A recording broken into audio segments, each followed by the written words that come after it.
ओम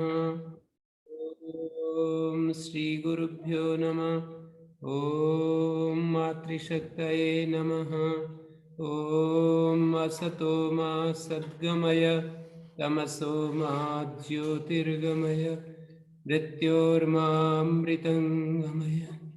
ओम शांति शांति शांति।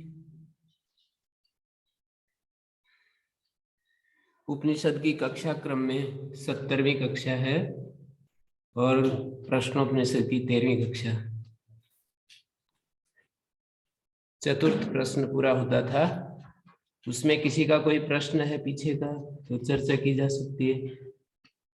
आखिरी चौथे प्रश्न में कुल मिलाकर के 5 प्रश्न किए गए। चौथा जो प्रश्न है उसके 5 घटक, 5 अवयव, अलग अलग 5 प्रश्न है। कौन जागता है, कौन सोता है, कौन जागता है। सबसे पहले कौन सोता है, कौन जागता है, कौन स्वप्न देखता है, और किसको सुख होता है, और किस में जाकर सब कुछ एकीभूत हो जाता है। तो ये 5वां प्रश्न हम कल देख रहे थे। किस में जाकर सब कुछ एकीभूत हो जाता है, तो उन्होंने आत्मा को बताया। उपनिषदों में आत्मा को विभिन्न तरीके से प्रस्तुत किया गया है। कारण तक पहुंचाने की पूरी प्रक्रिया है और बार बार वहीं तक। आज हम देख रहे थे, विचार कर रहे थे कि ये जो सदैव सौम्य इदमग्र आसीत, क्या उस आदेश को जानते हो जिससे जान लेने पर सब कुछ जान लिया जाता है। और उसके उत्तर में उन्होंने सत तत्व बताया कि सत को जान लेने से सब कुछ जान लिया जाता है। मिट्टी के बने हुए जितने भी पात्र हो सकते हैं वो सब मिट्टी से अनतिरिक्त है, मिट्टी से अलग नहीं है। इस प्रक्रिया से भी कारण पर ही पहुंचा रहे हैं। और नेति नेति जब कहते हैं कि ये भी ब्रह्म का वास्तविक स्वरूप है, उस कारण को ही कारण पर ही ले जाकर छोड़ना चाहते हैं कि ये जितने भी कार्य हैं उनको निषेध करते करते, क्योंकि जहां ये शब्द बोला गया है अथा तो आदेशो नेति नेति, वहां पर ब्रह्म के 2 रूपों को बताकर और फिर नेति नेति के द्वारा ब्रह्म के विशुद्ध रूप तक पहुंचाया है। माने ये भी ब्रह्म नहीं है, ये भी ब्रह्म नहीं। उसके जो 5 पंचभूत हैं उनको ब्रह्म के 2 रूपों में विभाजित करके, माने पृथ्वी जल अग्नि को मूर्त रूप और वायु आकाश को अमूर्त रूप नाम देकर उनका सबका निषेध करके फिर ब्रह्म को प्रस्तुत किया। तो वहां भी कारण तक ही पहुंचाया है। ये जो प्रश्न अभी जो बात चल रही थी कि किस में जाकर सब कुछ एकीभूत हो जाता है, तो जिसमें जाकर एकीभूत होता है वो भी आत्मा के रूप में प्रस्तुत किया। किसको सुख होता है वो भी आत्मा को बता दिया। किसको सुख होता है, ये इसका जवाब में ये कह दिया कि आत्मा तो सुख स्वरूप है, बस उसी को सुख होता है।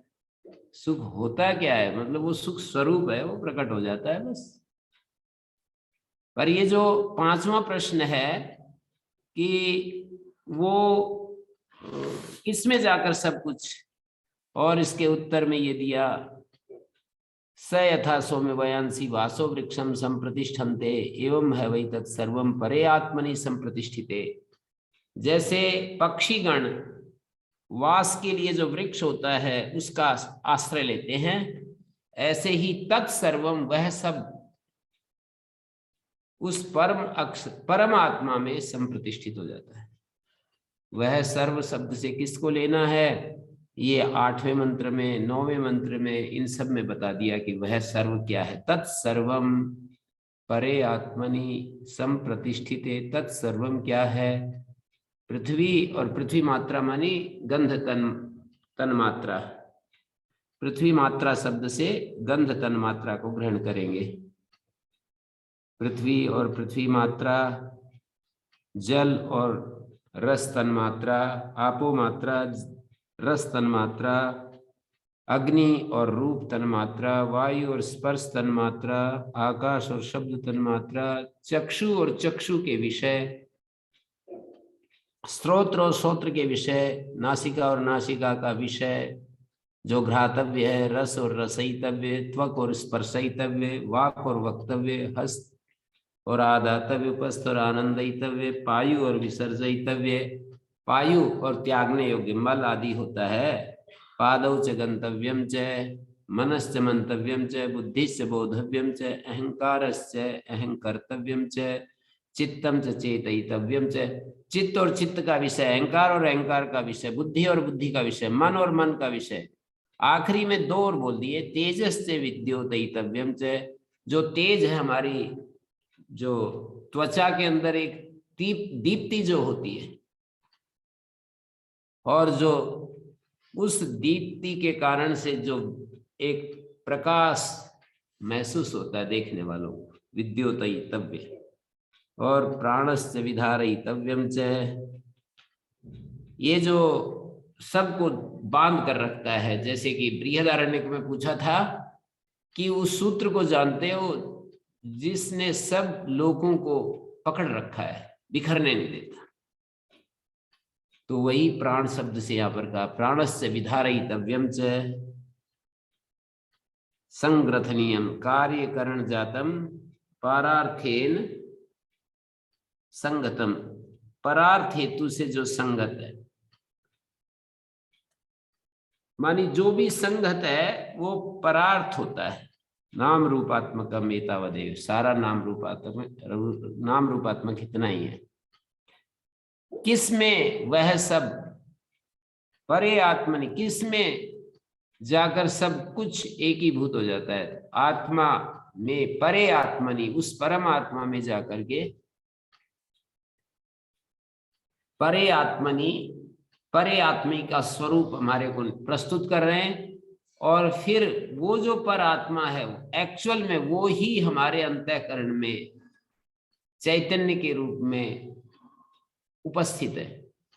वही परमात्मा हर अंतःकरण में, जैसे कि वही पर आत्मा पृथ्वी जल अग्नि वायु आकाश में उपस्थित है, वही पर आत्मा हमारे इंद्रियों में उपस्थित है, वही पर आत्मा अंतःकरण में उपस्थित है, बुद्धि में उपस्थित है, मन में उपस्थित है, प्राण में उपस्थित है, अहंकार में उपस्थित है। वही पर आत्मा हर चीज में उपस्थित है। जब वो अंतःकरण में उपस्थित है तो उसको विज्ञान आत्मा कहते हैं, उसको जीव नाम दे देते हैं। वही परमात्मा जब हमारे अंतःकरण में उसकी उपस्थिति हम देख रहे हैं तो उसको विज्ञान आत्मा कहते हैं, उसी को जीव कहते हैं, उसी को तेजस शब्द से भी कह देते हैं। तो इन शब्दों का जो व्यवहार किया है उसको हमें थोड़ा सा ध्यान रखना पड़ेगा। फिर यहाँ 9वें मंत्र में एष ही दृष्टा स्पृष्टा श्रोता घ्राता रसयिता मंता बुद्धा कर्ता विज्ञान आत्मा पुरुषः स परे अक्षरे आत्मनि संप्रतिष्ठिते। पहले 8वें मंत्र में तो ये जो बाह्य चीजें हैं उनको दिखाया, दृश्य को बाहर जो दृश्य के रूप में, और अपने अंदर भी जो मन बुद्धि चित्त अहंकार और प्राण जो धारण करने वाला तत्व है, तो 5 5 10, 5 स्थूल भूत और 5 उनके सूक्ष्म भूत तन्मात्र रूप 10, और 5 ज्ञानेन्द्रियां, 5 उनके विषय 10 और 10 20, 5 कर्मेंद्रियां, 5 कर्मेंद्रियों के विषय, तो कितने हो गए? 30 हो गए, 10 20 30, और 5 हो गए, 4 दूनी 8, ये हो गए मन बुद्धि चित्त अहंकार 30 और 8 38, और 2 और बता दिए, तेज है विद्योतयितव्य और प्राण और विधारयितव्य, कुल मिलाकर के 4 दूनी 8 और 2 दूनी 4, 42 हो गए। ये 42 तत्वों को परमात्मा में लीन करके दिखा दिया। मन बुद्धि चित्त अहंकार और उनके विषय भी इसमें गिन दिए। फिर ये बताते हैं कि ये जो देखने वाला, स्पर्श करने वाला, सुनने वाला, ये उपाधि युक्त जो है, देखने वाला, सुनने वाला, रसना से रस लेने वाला, मनन करने वाला, जानने वाला, करने वाला, विज्ञानात्मा, बोधा और विज्ञानात्मा। विज्ञानात्मा को भी यहाँ पर कर्ता के रूप में प्रस्तुत किया है, मानी दृष्टा, स्पृष्टा, श्रोता, घ्राता, रसयिता, मंता, बुद्धा, कर्ता, विज्ञानात्मा। विज्ञान का अर्थ एक तो करण रूप होता है,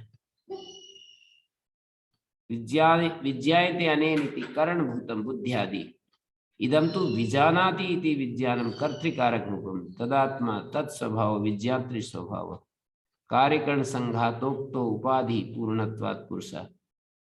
तो वो भी परम अक्षर में जाकर के उपस्थित हो जाता है।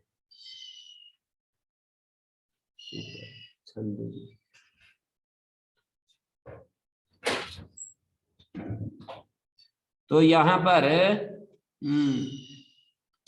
ये जो शब्द है, इसको बताने के लिए मैं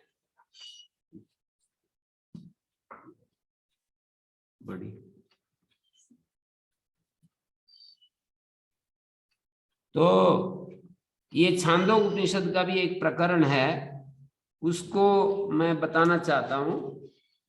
यहाँ पर 8वें अध्याय में एक प्रसंग है,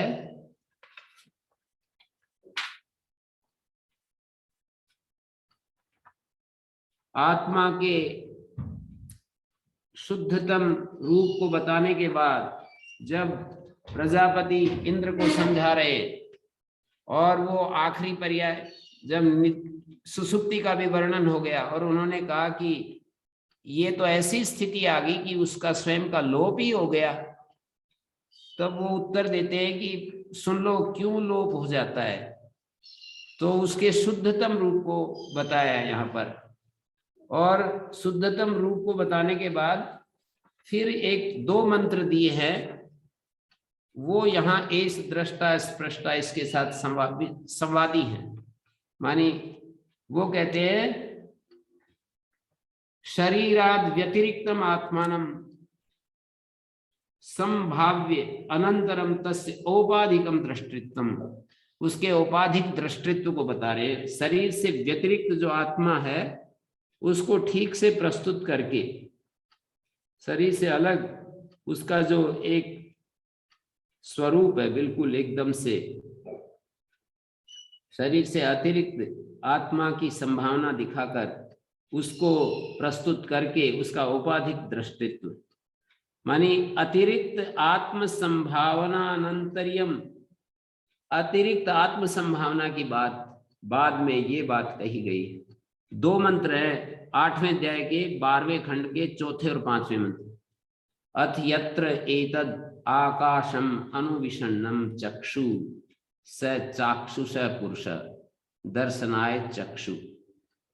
अब ये जो हमारी आंख में जो कृष्ण तारा से उपलक्षित आकाश है, एतद् आकाशम अनुविषण्णम, इस आकाश से जो देह छिद्र है, अनुविषण्णम अनुशक्तम अनुगतम, इसमें जो अनुगत है वो तत्र या स प्रकृतो अशरीरात्मा चाक्षुष चक्षुषी भव चाक्षुष, वो चाक्षुष पुरुष है, उसके देखने के लिए चक्षु साधन बनता है।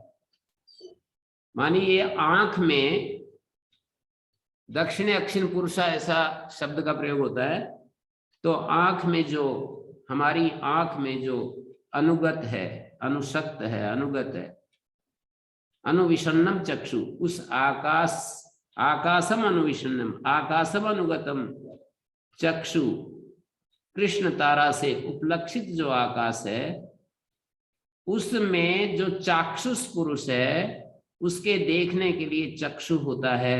अथियो वेद इदम जिघ्राणी इति, जो ये जानता है कि मैं सूंघ हूं वो आत्मा होता है। जो ये देखता है कि मैं गंध ग्रहण करूं वो आत्मा होता है। गंधाय घ्राणम, उसको गंध लेने के लिए घ्राणेन्द्रिय होता है उसका साधन।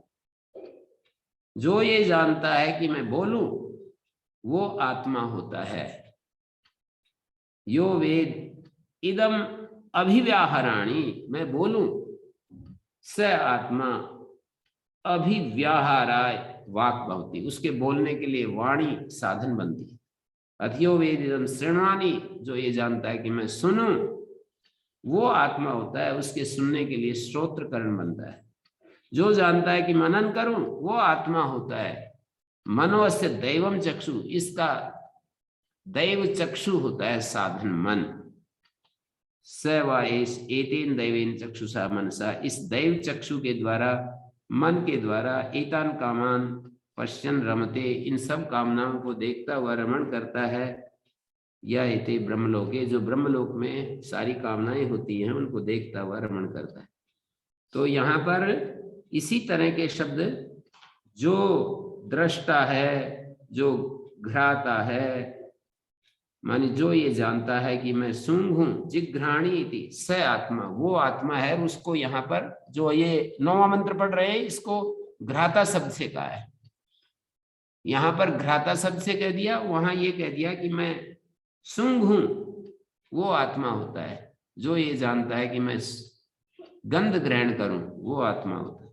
जो ये जानता है कि मैं बोलूं वो आत्मा होता है, बोलने वाला आत्मा होता है, वक्ता।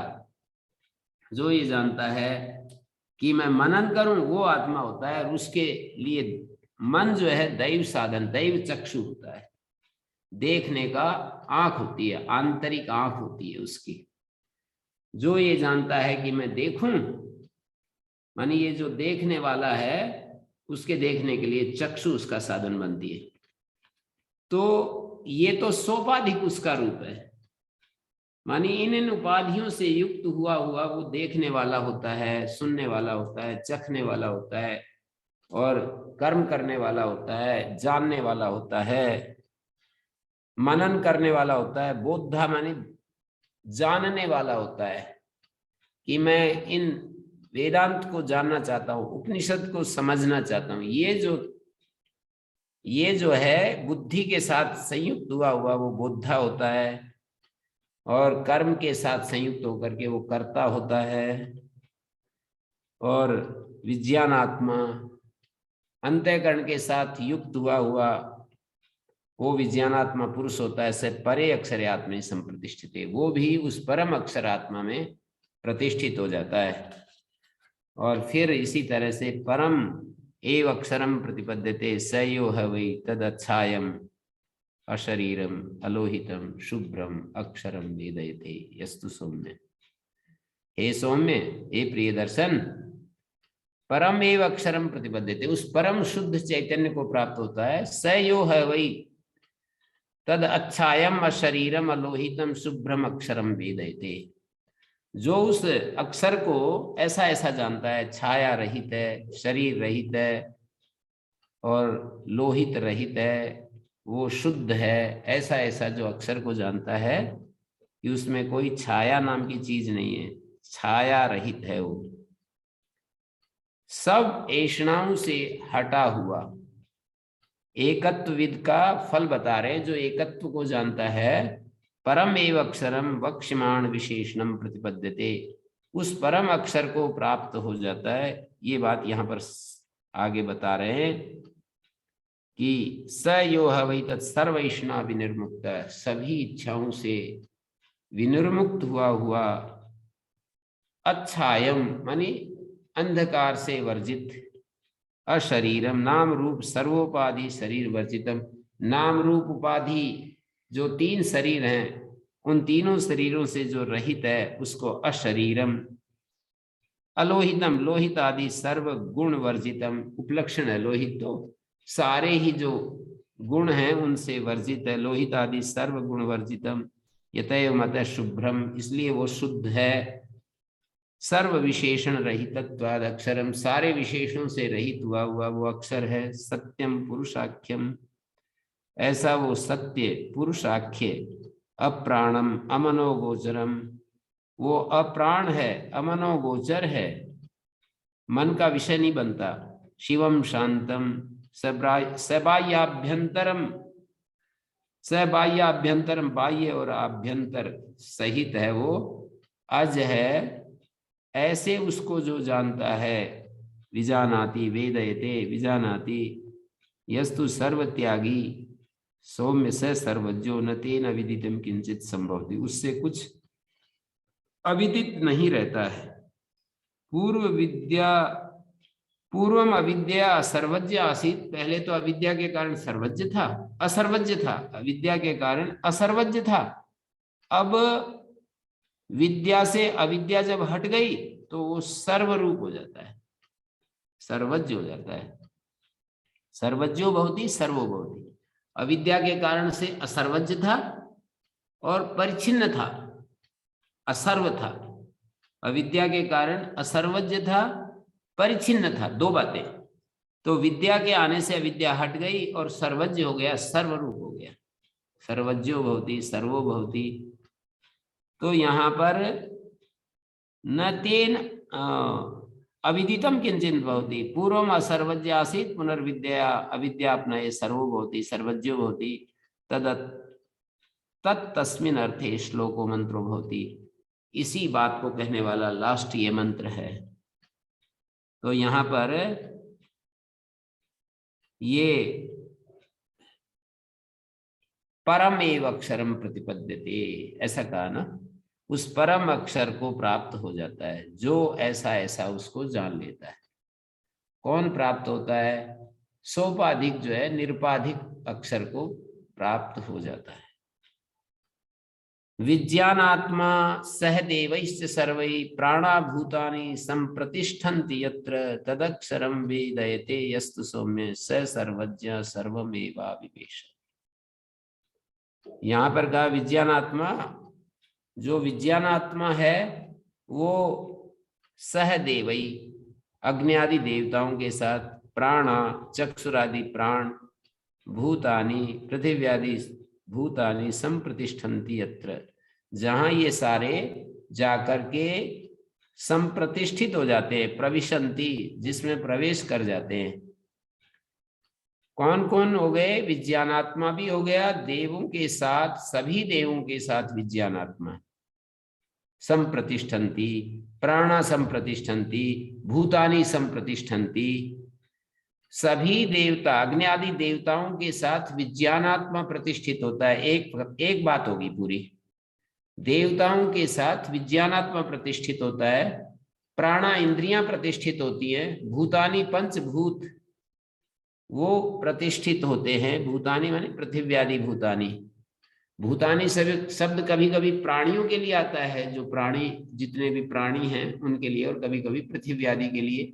कहाँ कौन सा आता है विवेक करना पड़ता है, एक तरफ से हम नहीं चल सकते। जैसे जीवन में हमें विवेक की करने की जरूरत पड़ती है कि कहाँ हमें किसको कितना महत्व देना होता है, यथायोग्य व्यवहार में हमें देखना पड़ता है। ऐसे एक हार्ड एंड फास्ट रूल नहीं बनाया जा सकता कि जो है कि सबके साथ बिल्कुल एक जैसा व्यवहार करना चाहिए, ऐसा नहीं बनाया जा सकता। हमें जैसे वहां पर विवेक करना पड़ता है कि ये बड़ा कोई महान विद्वान है, कोई महान तपस्वी है, कोई महान त्यागी है, उसके साथ अलग व्यवहार करेंगे। कोई बिल्कुल साधारण है तो उसके साथ व्यवहार तो हमें अलग करना ही पड़ेगा। माने संसार में जब जीते हैं, व्यवहार के धरातल पर जीते हैं, तो व्यवहार हमें करना ही पड़ता है अलग अलग।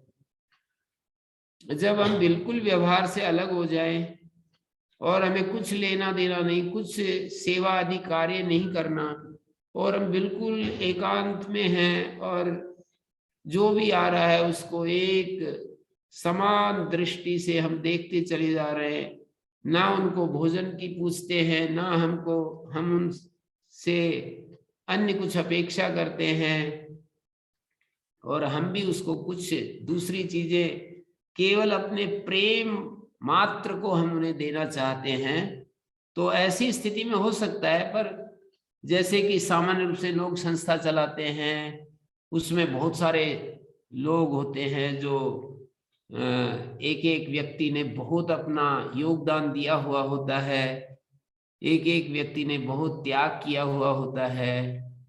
तो एक कल ही आया है, 1 महीने पहले आया है, 4 महीने पहले आया है, अब उनके साथ जो व्यवहार होता है उसको हम एक कैसे कर सकते हैं? हम बिल्कुल जंगल में जाकर बैठ जाएं और वहां जो भी आ रहे हैं दर्शन करने के लिए, और आ रहे हैं और बस चलते चले जा रहे हैं बस, तो वहां तो शायद हम कर सकते हैं एक ही व्यवहार, पूर्ण प्रेम का व्यवहार, निष्पक्ष व्यवहार, एकदम ऐसा कर सकते हैं। प्रसंगवश बता रहा हूं ये बात।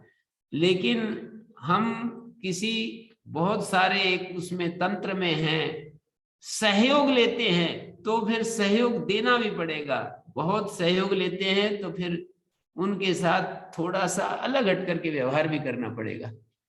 तो इसी तरह से यहां पर मैं कहना चाह रहा था कि शब्द तो एक ही आते रहते हैं। कहीं आत्मा शब्द का अर्थ हमें बुद्धि लेनी पड़ता है, योग युक्तो विशुद्धात्मा, विजितात्मा, जितेंद्रिय, भूतात्मा, ऐसे 3 बार आत्मा शब्द आ गया।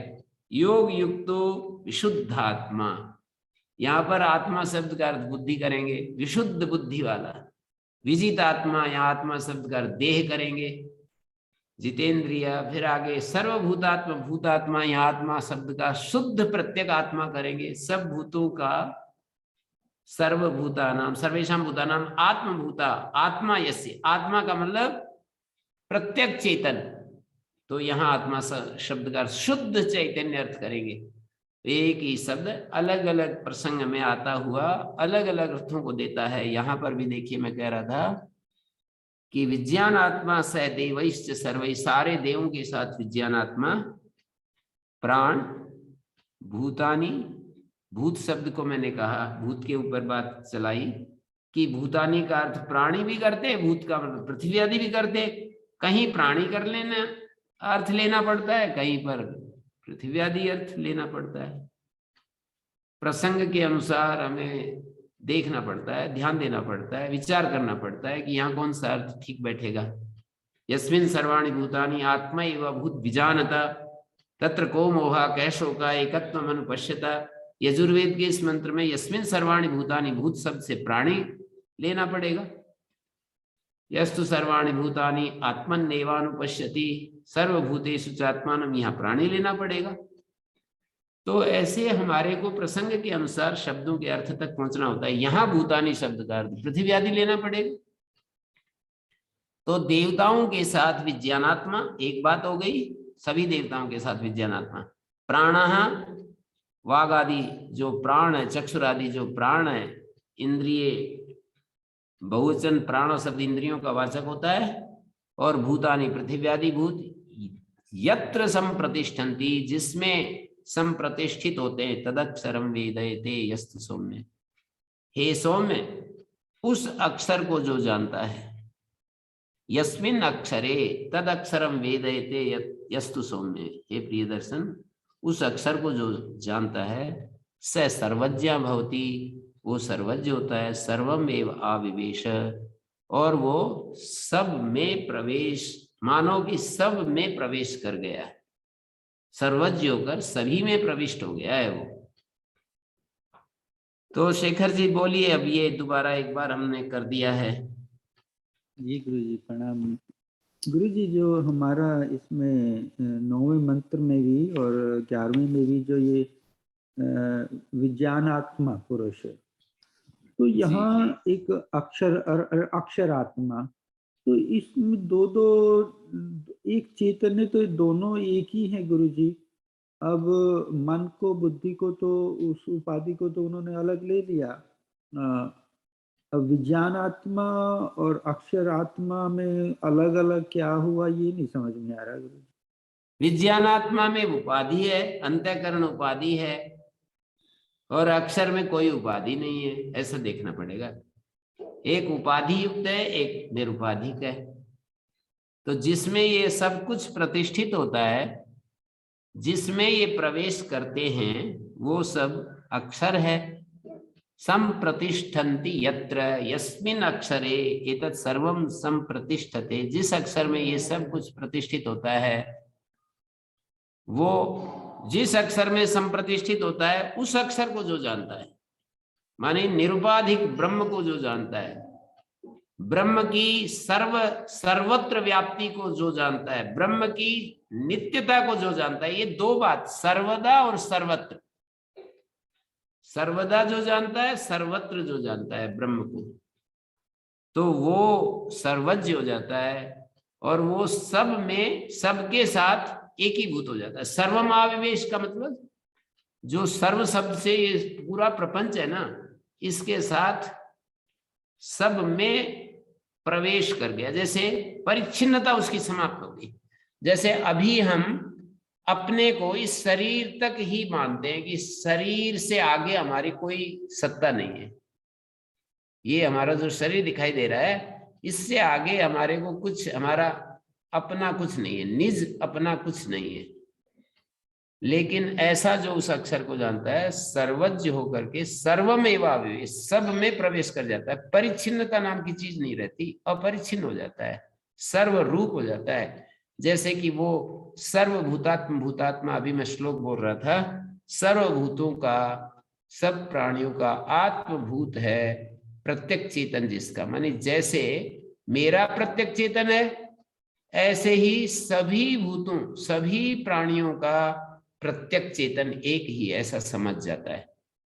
तो यहाँ पर भी ऐसी बात कही है कि विज्ञान आत्मा देवताओं, सभी देवताओं के साथ, अग्नि देवताओं के साथ, सभी प्राण और भूत, ये जिस अक्षर में प्रतिष्ठित होते हैं, उस अक्षर को जो जानता है वो सर्वज्ञ हो जाता है और सर्वरूप हो जाता है, सर्वमेवाविवेश। तो आपका जो प्रश्न है उसको ऐसे ही लीजिए कि जो सोपाधिक है वो प्रवेश करने वाला है, जो निरुपाधिक है उसमें प्रवेश किया जाता है। सोपाधिक प्रवेश करने वाला है, निरुपाधिक में प्रवेश किया जाता है। भक्त्या माम अभिजानाति यावान यस्यास्मि तत्वतः ततो माम तत्वतो ज्ञात्वा विशते तदनंतरम। एक गीता का श्लोक 18वें अध्याय का, भक्ति से मेरे को जानता है, अनन्य भक्ति से मेरे को जानता है। भक्त्या माम अभिजानाति यावान यस्यास्मि तत्वतः, तत्वतः मैं जितना हूं, जो हूं, उसको जान लेता है। और ततो माम तत्वतो ज्ञात्वा, मुझे तत्वतः जानकर, विशते तदनंतरम, तदनंतरम माम विशते, मेरे में प्रवेश कर जाता है, विशते तदनंतरम। तो यहाँ पर ये बात पूछी मैंने, किसी संत से पूछी थी कई वर्ष पहले कि ये कौन प्रवेश करने वाला है, किस में प्रवेश कर रहे हैं जब एक ही चैतन्य है। तो जब चैतन्य सर्वत्र एक ही है, तो ये प्रवेश करने वाला कौन है, वो कौन है जिसमें प्रवेश करते हैं। तो उन्होंने तुरंत झट से यही उत्तर दिया, मुझे अब भी याद है, कि सोपाधिक निरुपाधिक में प्रवेश कर जाता है। गीता में एक श्लोक में कहा है कि दूसरे लोग ब्रह्माग्नो अपरे यज्ञम यज्ञेन एव उपजुह्वति, 4थे अध्याय का 25वां श्लोक है। ब्रह्माग्नो अपरे यज्ञम यज्ञेन एव उपजुह्वति, ब्रह्माग्नि में, ब्रह्म रूपी अग्नि में, यज्ञ के द्वारा यज्ञ में अपने आहुति देते हैं। ये कौन है जिसको यज्ञम द्वितीयांत कहा, द्वितीयांत शब्द से कहा है, और कौन है जिसको तृतीयांत से कहा है, यज्ञेन कहा है और एक यज्ञम कहा है। मानी यज्ञम प्रक्षिपंती, उपजुह्वति का अर्थ है प्रक्षिपंती। जैसे हम आहुति डालते हैं, तो वो कौन है जिसमें आहुति डालते हैं, तो कहेंगे सोपाधिक की निरुपाधिक में आहुति डालते हैं। अर्थात जो सोपाधिक अंतःकरण के सहित है उसको निरुपाधिक में लीन कर देते हैं। और लीन करने का मतलब जगह जगह यही कहा जाता है कि जो उपाधि में है और उपाधि से बाहर है, जिसको हम सर्वत्र कहते हैं और जिसको हम अपनी बुद्धि अंतःकरण में कहते हैं, वो एक ही है। ये है सोपाधिक की निरुपाधिक में आहुति। ब्रह्माग्नो, ब्रह्म रूपी अग्नि में यज्ञेन यज्ञम उपजुभति, यज्ञ के द्वारा, यज्ञ का मतलब आत्मा किया है वहां पर भाष्यकार ने कि, और निरुक्त का बात उदाहरण देते हुए कहा है कि निरुक्त में यज्ञ शब्द आत्मवाची परम आत्म नामों में पढ़ा है। उधर 13वां 14वां अध्याय है निरुक्त का, उसमें आत्म के पर्यायवाची, आत्मा के पर्यायवाची बहुत सारे शब्द गिनाए, उनमें यज्ञ भी गिनाया है। तो यज्ञम यज्ञेन उपजुभति, यज्ञ के द्वारा यज्ञ में आहुति देता है। ब्रह्माग्नि में यज्ञ को यज्ञ के द्वारा प्रक्षेप करता है, मानी आत्मा को, अपनी सोपाधिक आत्मा को ब्रह्माग्नि में आहुति देता है। ऐसे वहां पर शब्द बोले हैं। मैं आपको 4:25 श्लोक का भाष्य सुनाता हूं।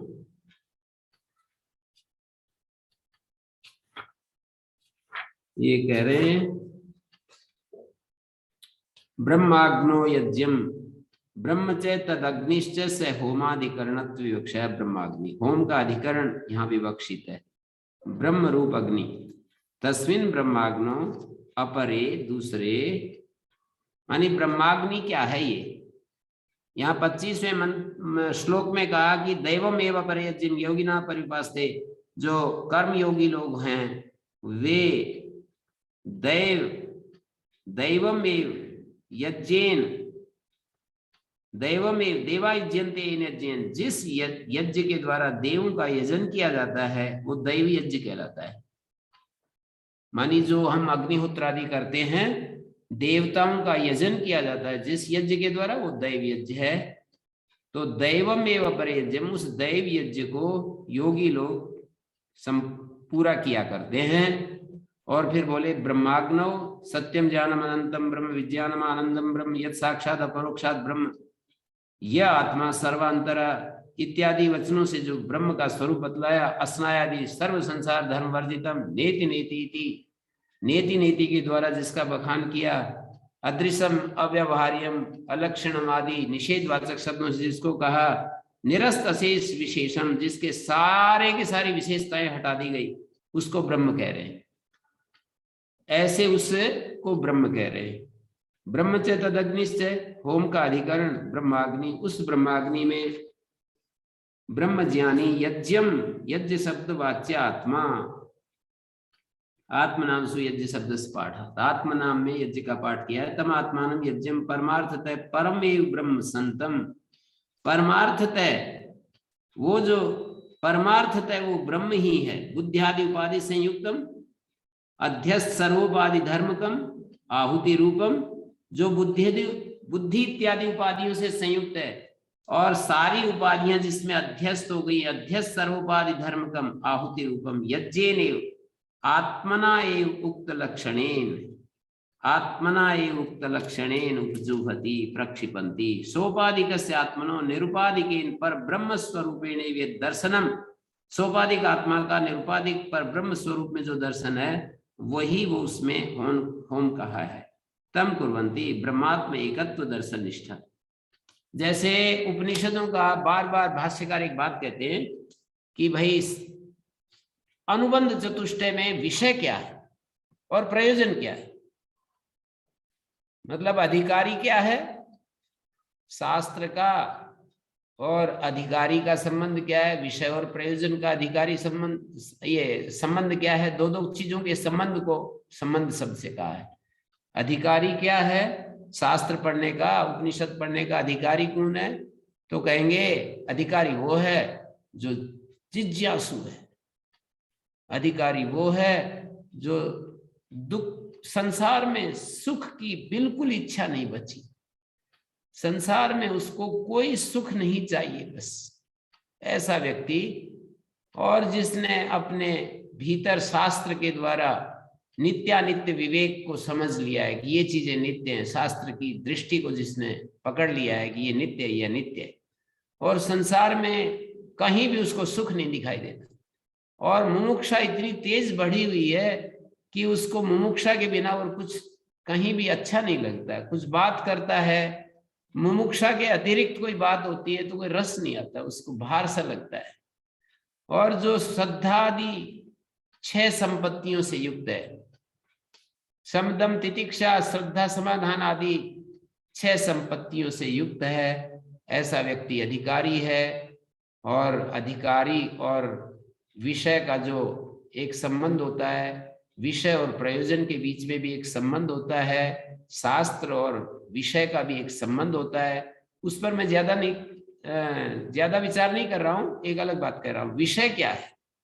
तो भाष्यकार ये कहते हैं कि हमारे भीतर जो आत्मा है, शरीर के अंदर जो आत्मा है और सर्वत्र जो आत्मा है, इन दोनों का एकत्व बताना ही उपनिषद का प्रतिपाद्य विषय है। उपनिषद इस बात को समझाना चाहता है कि हमारे बुद्धि में जो मौजूद है और बाहर जो सर्वत्र जो मौजूद है चैतन्य के रूप में, हमारी बुद्धि में जो चैतन्य है और सर्वत्र जो चैतन्य, निरुपाधिक जो चैतन्य है सर्वत्र, और हमारी बुद्धि में भी जो बुद्धि से अलग करके जो चैतन्य है, इन दोनों के एकत्व को बताना ही उपनिषद का विषय है। और प्रयोजन क्या है? ऐसा इस विषय को जानने से, ब्रह्म के ऐसे स्वरूप को जानने से मिलेगा क्या? तो बोले कि इसको जानने से हम दुख मुक्त हो जाएंगे, परमानंद की प्राप्ति हो जाएगी। ये कहते हैं प्रयोजन है, इससे हमारे दुख छूट जाएंगे, परमानंद की प्राप्ति होगी। तो अलग अलग प्रसंगों में एक ही बात को बार बार समझाया। तो मैं ये कह रहा था कि यहाँ ब्रह्माग्नो अपरे यज्ञम, दूसरे जो साधक लोग हैं, अपरे साधका ब्रह्म रूपी अग्नि में, ब्रह्म माने जो शुद्ध आत्मा है उसको यहाँ ब्रह्म कहा है, शुद्ध आत्मा, विशुद्ध आत्मा। उस विशुद्ध आत्मा रूपी अग्नि में यज्ञ माने हमारा जो बुद्धि आदि उपाधि संयुक्त रूप है, यज्ञम यज्ञेन उपजुवती माने आत्मना एव उक्त लक्षणेन प्रक्षिपन्ति। हमारा जो आत्म स्वरूप है, आत्मना एव आत्मनो ब्रह्मणि प्रक्षेपा, सोपाधिके आत्मनि या निरुपाधिक ब्रह्म बुद्धि सैव आत्मनो ब्रह्मणि प्रक्षेपा। सोपाधिक आत्मा में जो निरुपाधिक ब्रह्म बुद्धि है, ऐसा यहाँ पर एक व्याख्याकार ने लिखी है एक पंक्ति, सोपाधिक जो आत्मा है उसमें जो निरुपाधिक ब्रह्म बुद्धि है, कि इसके अंदर भी जो सोपाधिक आत्मा में भी जो चैतन्य अंश है वो वही है जो निरुपाधिक सर्वत्र हमको अनुभव में आता है। सैव आत्मनो ब्रह्मणो प्रक्षेपा, वही आत्मा का ब्रह्म में प्रक्षेप है। ब्रह्मात्म एकत्व दर्शन निष्ठा सन्यासिना, ब्रह्म और आत्मा के एकत्व दर्शन को देखने वाले। तो यहाँ पर ये दिया बुद्ध्यादि उपाधि संयुक्तत्वादि लक्षण शालिना, ये कहा ना यज्ञम यज्ञेन उपजुभति, यज्ञ माने सोपाधिक रूप अध्यस्त सर्वोपाधि धर्म का आहुति रूपम, अध्यस्त सर्वोपाधि धर्म वाला, और यज्ञेन का मतलब आत्मना एवं उक्त लक्षण, उक्त लक्षण का अर्थ है बुद्ध्यादि उपाधि संयुक्तत्वादि लक्षण शालिना। ये बुद्ध्यादि उपाधि संयुक्त जो लक्षण वाला है उसको ऐसे उस आत्मा के द्वारा ब्रह्माग्नि में हवन करते हैं, ब्रह्माग्नि में इस तरह से हवन करते हैं। तो यहाँ पर यज्ञम और यज्ञेन इन दोनों शब्दों का तो सोपाधिक अर्थ कर दिया और ब्रह्म शब्द का निरुपाधिक अर्थ कर दिया, और इस तरह से इस श्लोक की व्याख्या की कि ब्रह्म में माने निरुपाधिक ब्रह्म में प्रक्षेप करते हैं, अपने सोपाधिक स्वरूप का प्रक्षेप करते हैं। और इसको कैसे समझेंगे? अपने सोपाधिक स्वरूप को निरुपाधिक में प्रक्षेप करने का क्या मतलब समझेंगे? यही समझेंगे कि ये जो हमारे शरीर में ब्रह्म आत्मा है और सर्वत्र जो फैला हुआ ब्रह्म तत्व है वो एक ही है, ऐसा समझना ही यहाँ पर सोपाधिक से आत्मनो निरुपाधिक पर ब्रह्म स्वरूपेण यद दर्शनम, सोपाधिक आत्मा का निरुपाधिक पर ब्रह्म रूप में देखना वही होम है। तो उपनिषदों में इस बात को अलग अलग ढंग से यहाँ पर भी हम समझ सकते हैं। ये जो मंत्र हम पढ़ रहे हैं प्रश्नोपनिषद के कि सभी देवताओं के साथ विज्ञानात्मा, सभी देवताओं के साथ विज्ञानात्मा, ये तो देवताओं के साथ श्लोक में कहने का एक तरीका है बस, अर्थात देवता भी उसमें लीन हो जाते हैं, अग्नि आदि देवता भी परम अक्षर में लीन हो जाते हैं, विज्ञान आत्मा भी लीन हो जाता है, और प्राण भी, इंद्रियां भी लीन हो जाती हैं, और पृथ्वी आदि भूत भी जैसे प्रलय काल में तो लीन होते ही हैं, पर हम ज्ञानी प्रविलापन के द्वारा भी उसमें लीन कर सकते हैं, अपने विवेक शक्ति के द्वारा, अपने तर्क युक्त बुद्धि के द्वारा, अपने आप को ऐसे हम कहते हैं कि भाई मैं जागते समय मेरे क्या क्या जो शरीर के अवयव काम कर रहे थे, और जब मैं स्वप्न अवस्था में चला गया तो क्या क्या हट गया। तो ये जो दर्शन है यही प्रविलापन है कि ये सब चीजें काम करना छोड़ दिया और मैं कितना हिस्सा मेरा बच गया। तो कहेंगे कि मन हमारा बच गया है और मन की वासनाएं बच गई हैं, और बाकी हमारी इंद्रियां और शरीर और ये पूरा जगत बाहर का दिखाई देने वाला वो वहां पर स्वप्न अवस्था में नहीं बचा, केवल मन की वासनाएं बची, और हमारा कारण भी बच गया, मतलब कारण जगत है वो भी बच गया, क्योंकि स्थूल अवस्था में कारण भी है, मन भी है, और ये स्थूल जगत भी है। तो जब स्वप्न में जाते हैं तो उसमें केवल मन बच गया और कारण तो रहता ही है। फिर हम पूरी गहरी नींद में चले गए तो कहेंगे अब क्या क्या बच गया? तो कहेंगे अब मन भी चला गया, मन की वासनाएं भी वहां जा करके उसमें एकीभूत हो गई, मतलब वो अलग से दिखाई नहीं दे रही, वो अलग से कुछ काम नहीं कर रही, कारण जो उसका कारण है वो मात्र बच गया, मन भी अपना काम करना छोड़ दिया। यही मन का प्रविलापन कर दिया हमने कारण में, मानी मन यहाँ पर अपना कार्य करने से विरत हो गया। और फिर हम तुरीय अवस्था में ये देखा कि भाई तुरीय अवस्था को शास्त्र ऐसा ऐसा प्रस्तुत करते हैं, तो फिर इस कारण को भी हमने उसमें विलापन कर दिया, प्रविलापन कर दिया कि तुरीय अवस्था में क्या शेष रहा? तो कहा बस तुरीय स्वरूप ही शेष रहा, ये कारण भी हट गया है, कारण भी हट गया है। इस बात को कभी हम आपको छांदोग्य उपनिषद का एक प्रकरण वो प्रसंगवश में बताऊंगा, कितना तेजस्वी प्रसंग है। मैं तो उसको बार बार जितना विचार करता हूँ, जिसके साथ विचार करता हूँ, वो यूं कहने लगता है कि अद्भुत है, अद्भुत है, ऐसा कहने लगता है। मानी कौन सा प्रसंग? छांदोग्य उपनिषद के 8वें अध्याय का 12वां खंड, जहां से वो शुरू करते हैं उपदेश देना प्रजापति इंद्र को।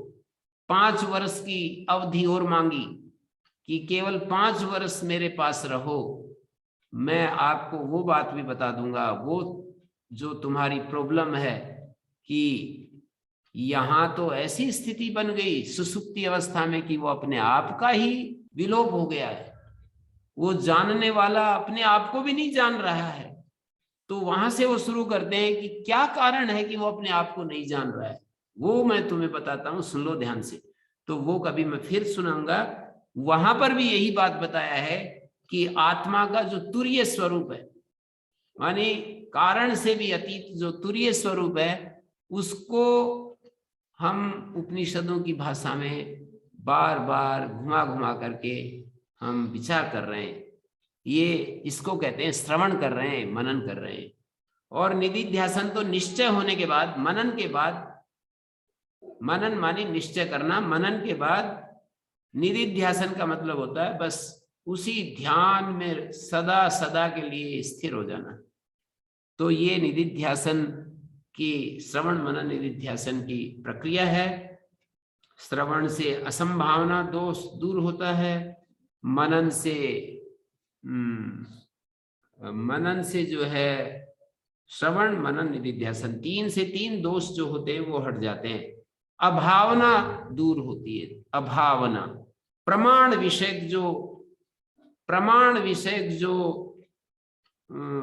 हमारे को एक प्रमाण के विषय में हमारे को जो जानकारी नहीं थी उसमें संशय रहित हो जाते हैं कि भाई प्रमाण तो है। पहले हमें प्रमाण का नहीं पता चलता और वेदांत वाक्यों पर विचार करने से हमें प्रमाण मिल जाता है। फिर बोले प्रमाण का तो निश्चय हो गया पर प्रमेय का फिर भी निश्चय नहीं होता।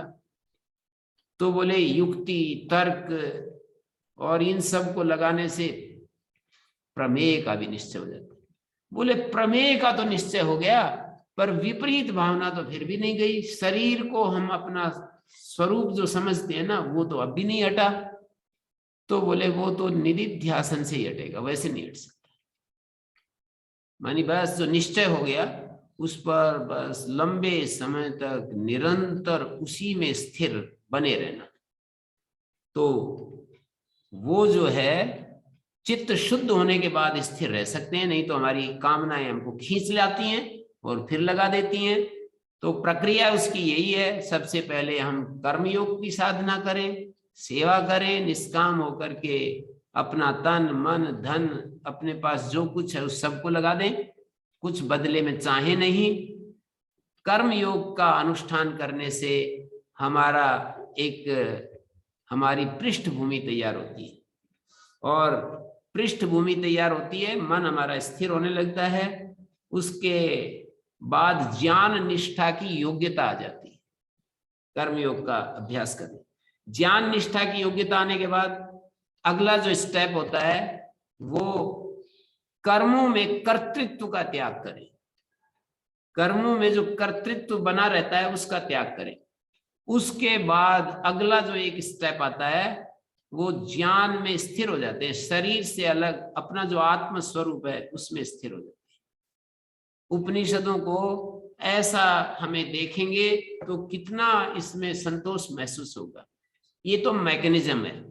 मैकेनिज्म समझ में आने से कोई आदमी गाय का दूध ऐसे ऐसे निकलता है, इतना मात्र समझ लेने से उसको बिठाएं गाय का दूध निकालने के लिए तो वो तो फेल हो जाता है। वो तो एक दो उसके धार आएगी और फिर उसका काम ही नहीं करेगा हाथ। किसी को मैकेनिज्म समझा दें ऐसे ऐसे तैरा जाता है और वो उसको पानी में छोड़ दें और पानी गहरा हो तो नीचे ही जाएगा। किसी को कंप्यूटर के ऐसे ऐसे बता दें कि भाई ऐसे ऐसे करना होता है और उसको छोड़ दें कि आप करो तो उसका हाथ चलेंगे ही नहीं। कहीं पर भी देख लीजिए तो ये मैकेनिज्म और उसके लिए एक पुरुषार्थ जो होता है वो करना होता है, उसी को कहते हैं अभ्यास। तो वो हमें करना ही होता है। वैराग्य का मतलब जो अनात्म है उसके प्रति हमारी वितृष्णा, अनात्म से जो सुख लेने का भाव बना हुआ है हम सबका उसमें वितृष्ण होना और निरंतर आत्मा में स्थिर हो जाना, ये सारा मैकेनिज्म है और वो करना पड़ेगा। तो विज्ञानात्मा और अक्षर की बात शेखर जी ने पूछी थी। विज्ञानात्मा जो है वो यही जीव है और अक्षर शुद्ध आत्मा है। विज्ञानात्मा में दो चीजें हैं, बुद्धि है और बुद्धि के साथ चैतन्य भी है तो उसको विज्ञानात्मा कहते हैं। और अक्षर जब कहते हैं तो कोई प्रकृति का अंश कुछ भी नहीं है। यहाँ पर अक्षर शब्द भी दो दो अर्थों में, कभी कभी जैसे मैंने कहा कि भूतानी दो अर्थों में, आत्मा शब्द तो कई कई अर्थों में आता है, ऐसे ही अक्षर शब्द भी कभी कभी अव्याकृत के लिए आता है। अव्याकृत सांख्य जिसको प्रकृति कहता है उसके लिए भी आता है और अक्षर शब्द शुद्ध चैतन्य के लिए भी आता है। कौन सा कहाँ पर लेना है ये प्रसंग और विवेक हमारा सहयोग करता है। हाँ जी बोलिए शेखर जी। जी गुरु जी बहुत बहुत धन्यवाद। मैं वही सोच रहा था कि वो उपाधि तो उतार रहे थे, मन की उतारती, बुद्धि की उतारती, तो ये शुद्ध आत्मा ही बच गया और पर ब्रह्मा और विज्ञान आत्मा, मैं सोच रहा था कि सारी उपाधि खत्म कर दी तो वही वही बाकी रह गया। जी जी। हाँ, विज्ञानात्मा में विज्ञान एक उपाधि है, बुद्धि एक उपाधि है, विज्ञान एक उपाधि, उस उपाधि को भी हटा देंगे तो वो शुद्ध चैतन्य बचेगा। जी जी। तो विज्ञान आत्मा जिसमें प्रतिष्ठित होता है, ये कह रहे हैं ना, विज्ञान आत्मा जिसमें प्रतिष्ठित होता है, तदक्षरम वेदयते यस्तु सौम्य, उस अक्षर को जो जानता है वो सर्वज्ञ हो जाता है, वो सर्वरूप हो जाता है, सब में प्रविष्ट हो जाता है। अभी जो परिचिन्नता है, अभी जो लिमिट में अपने आप को अनुभव करते हैं, वो अनलिमिटेड हो जाते हैं, मेजरलेस हो जाते हैं हम। तो ऐसा यहाँ पर बता रहे हैं। इस प्रश्न में, 5वें प्रश्न में, परमात्मा में सब कुछ प्रतिष्ठित होता है। मानी ये प्रलय काल में तो प्रतिष्ठित होता ही है, सुसुप्ति में तो प्रतिष्ठित होता है, सुसुप्ति से अगली अवस्था भी बताई जाती है यहाँ पर। सुसुप्ति में प्रतिष्ठित तो ऐसा होता है कि वहां अज्ञान में प्रतिष्ठित होता है, मानी अव्याकृत में प्रतिष्ठित होता है। जब हम सुसुप्ति की बात करते हैं, प्रलय की बात करते हैं, तो वहां पर अव्याकृत में प्रतिष्ठित होता है, ये सार आता है। लेकिन जब ज्ञान के द्वारा हम उस परमात्मा में प्रविलापन करते हैं तो केवल शुद्ध आत्मा बच जाता है। हम विवेक बुद्धि के द्वारा ये देख पाते हैं कि ये चीज भी उस स्थिति में आने पर ये चीज भी नहीं बचती। जैसे कि जागृत से स्वप्न आने पर जागृत में जो चीजें दिखाई देती है वो नहीं दिखाई देती, तो ये समझो कि ये चीजें चली गई, ये चीजें हट गई। तो कुछ कुछ मिली हुई चीजों को हटाना ही प्रविलापन होता है।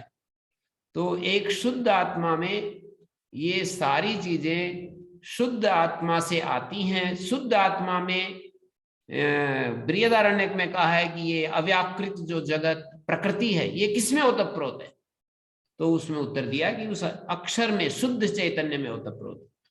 और ये सारी जो बाहर की चीजें किसमें ओतप्रोत है, तो अव्याकृत में ओतप्रोत है।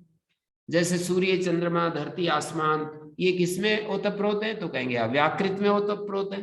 बोले अव्याकृत किसमें ओतप्रोत है, तो शुद्ध चैतन्य में ओतप्रोत है।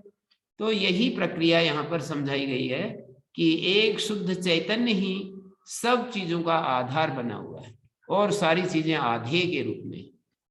बीच में एक कड़ी जरूर, ये हमारे जो बाह्य इंद्रियां, कर्मेंद्रियां, ज्ञानेंद्रियां, इन सब का आधार अव्याकृत को बताते हैं। अव्याकृत मतलब आधार बन करके इन सब को धारण कर रहा है, और अव्याकृत भी आधेय पदार्थ बन जाता है परम चैतन्य की दृष्टि से देखें तो। हाँ जी, और तो किसी का कोई प्रश्न नहीं? जी गुरु जी, दो प्रश्न है, श्री जी पूछ रहे हैं। हाँ स्त्री जी बोलिए। नमो नमः स्त्री जी को। हाँ नमस्ते गुरु जी, प्रणाम। गुरु जी, मेरा प्रश्न, ये जो 8वां मंत्र था उसमें आपने जो संपूर्ण स्थूल और सूक्ष्म भूतों को गिनाया, उसमें मुझे लगा कि मुझे उतने ज्यादा मेरा ज्ञान नहीं था, तो मैं समझा कि शायद आपने ज्यादा ही गिना दिया मुझे। जैसे कि 5 महाभूत हुए, 5 हुए, 5 तन्मात्राएं हुई, 10 हुए, 10 हो गए, 10 हो गए। हाँ जी, 5 ज्ञानेंद्रियां, 5 ज्ञानेंद्रियों के विषय 10 10 20 हो गए जी। और 5 कर्मेंद्रियां, 5 कर्मेंद्रियों के विषय। अच्छा, वो विषय भी अलग रहेगा, ओके। तो हम ज्ञानेंद्रियां और ज्ञानेंद्रियों के विषय, कर्मेंद्रियां, कर्मेंद्रियों के विषय जी, तो 10 10 होते जा रहे हैं ना। अच्छा अच्छा, तो इसीलिए उनके विषय भी आप जुड़ा रहे थे, इसीलिए मैंने सोचा हाँ, कि इसमें कहा है ना, इसमें कहा है चक्षु द्रष्टव्यम च श्रोत्रम श्रोत्रव्य, ज्ञानेंद्रियां ज्ञानेंद्रियों के विषय, कर्मेंद्रियां कर्मेंद्रियों के विषय, फिर मन और मन का विषय, बुद्धि और बुद्धि का विषय, चित्त और चित्त का विषय, और आखिरी में 2 और दिए हैं। इस तरह से कुल मिलाकर 42 हो जाती हैं। 42 मेरी गिनती में तो 42 बने थे। नहीं ठीक है, 42 सही होगा। मतलब मेरा जो पहले का जो मैंने गिनती कर जोड़ के रखी थी वो 23 थे, लेकिन अब 42 हो गए, क्योंकि वो मन उनकी ज्ञान इंद्रिया कर्म इंद्रियों के विषय भी 5-5 हो गए। तो जी ठीक है, अब समझ में आ गया। धन्यवाद। गुरुजी विक्रांत चौधरी जी अनम्यूट कर लें। हाँ जी विक्रांत जी। जी गुरुजी प्रणाम। गुरुजी ये जो शुद्ध चैतन्य हुआ, जो सोपाधिक से निरुपाधिक हुआ, फिर वो शुद्ध बन गया और शुद्ध चैतन्य ही शुद्ध पर ब्रह्म में, वो भी निरुपाधिक पर ब्रह्म में भी लीन हो गया, तब भी उसकी सत्ता बनी रहती है। जो ये निरुपाधिक आत्मा जो निरुपाधिक ब्रह्म में लीन हुई, उसमें उसकी सत्ता बनी रहेगी। हाँ एक बार फिर बोलो, कुछ शब्दावली जो है ना बिल्कुल वकीलों की जैसी शब्दावली बोलनी पड़ती है, जैसे कोर्ट में एक विशेष लैंग्वेज होती है ना, उससे अलग इधर उधर बोल जाते हैं तो सारा मिस हो जाता है मामला। हाँ, मैं ये कह रहा था जो शुद्ध आत्मा हुआ, जो जिसने सोपाधिक अपना सारी उपाधियां छोड़ के निरुपाधिक बन गया, फिर निरुपाधिक बन के शुद्ध पर ब्रह्म में लीन हुआ। बस यही गड़बड़ हो रही है, निरुपाधिक ही तो शुद्ध होता है। हाँ निरुपाधिक शुद्ध हो गया तो उसकी अपनी सत्ता बनी रहेगी, जो शुद्ध पर ब्रह्म में लीन हुआ है, निरुपाधिक आत्मा। नहीं, निरुपाधिक आत्मा लीन नहीं होता है, सोपाधिक आत्मा लीन होता है निरुपाधिक में। अच्छा, निरुपाधिक फिर पर ब्रह्म में लीन होता है? नहीं, निरुपाधिक नहीं, सोपाधिक निरुपाधिक में लीन होता है। और फिर निरुपाधिक जो हो गया आत्मा, शुद्ध चैतन्य हो गया, तो उसका क्या हुआ? फिर पर ब्रह्म में लीन हुआ ना, वो जो शुद्ध पर ब्रह्म कहो, देखिए पर ब्रह्म कहो या निरुपाधिक कहो, एक ही बात है। अच्छा, जो निरुपाधिक जो स्वरूप है आत्मा का, वही ब्रह्म है, पर ब्रह्म है, वही पर ब्रह्म है वो। अच्छा। निरुपाधिक स्वरूप है ना आत्मा का, सारी उपाधियों से रहित जो स्वरूप है वही पर ब्रह्म है।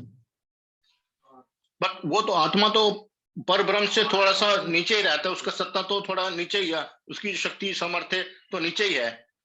शक्ति सामर्थ्य तो सुनो, शक्ति सामर्थ्य तो उपाधि में है, आत्मा में थोड़ी शक्ति सामर्थ्य है। अच्छा, वो फिर उपाधि, अच्छा निरुपाधिक नहीं, आप एक भाषा बोलिए, बार बार मैं ध्यान दिला रहा हूं कि जो शक्ति सामर्थ्य है वो उपाधि में है। शक्ति सामर्थ्य जो है चैतन्य में नहीं है, उपाधि में है। ठीक है, शुद्ध चैतन्य का शुद्ध चैतन्य में लीन होना है। शुद्ध चैतन्य में लीन होता है, ये बात कठोपनिषद में भी कही है। जी, यही समझना था मुझे, थोड़ा उसमें संशय हो रहा था कि आत्मा का जो क्योंकि पर ब्रह्म जो सर्वत्र है, उसको तो हमसे बहुत सर्वशक्तिमान है, सर्वज्ञ, हम तो अल्पज्ञ हैं, तो वो सारी उपाधियां खत्म हो जाती हैं, वो शुद्ध चेतन स्वरूप बन जाता है। ये सारी उपाधियां खत्म हो जाती हैं, अल्पज्ञता, हम तो अल्पशक्तिमान, अल्प सामर्थ्य, हमारी जो अल्पज्ञता है, सुनिए, हमारी जो अल्पज्ञता है वो उपाधि में है, चैतन्य में नहीं। उपाधि और चैतन्य में नहीं, ठीक है। और ईश्वर की जो सर्वज्ञता है उपाधि में है, चैतन्य में नहीं। चैतन्य तो एक ही है, हमारा हो चाहे ईश्वर का हो। अच्छा, तो ईश्वर भी उपाधि रहित हो जाता है उसी में, जैसे परब्रह्मी उपाधि रहित हो जाता है और हमारा आत्मा भी उपाधि रहित हो जाती है, दोनों उपाधि रहित होके एकत्व हो जाता है। हाँ, अब के ठीक बैठ गई बात।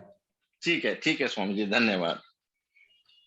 हाँ, जो कहना चाह रहा है उपनिषद उसको हमने पकड़ लिया अब इस बार, कि जो हमारा जो चैतन्य है, हमारा का मतलब हम जो जीव के रूप में, हम जो अंतःकरण उपाधि से युक्त जो चेतन तत्व है ना, तो इस उपाधि को यदि हम हटा करके अपने को देखें तो हम वही पाएंगे जो ईश्वर में जो चैतन्य है, जो कि सर्व शक्तिमान है, जो सर्वज्ञ है, सर्व सामर्थ्य युक्त है, ऐसा जिसको हम ईश्वर कहते हैं, उसमें जो चैतन्य है।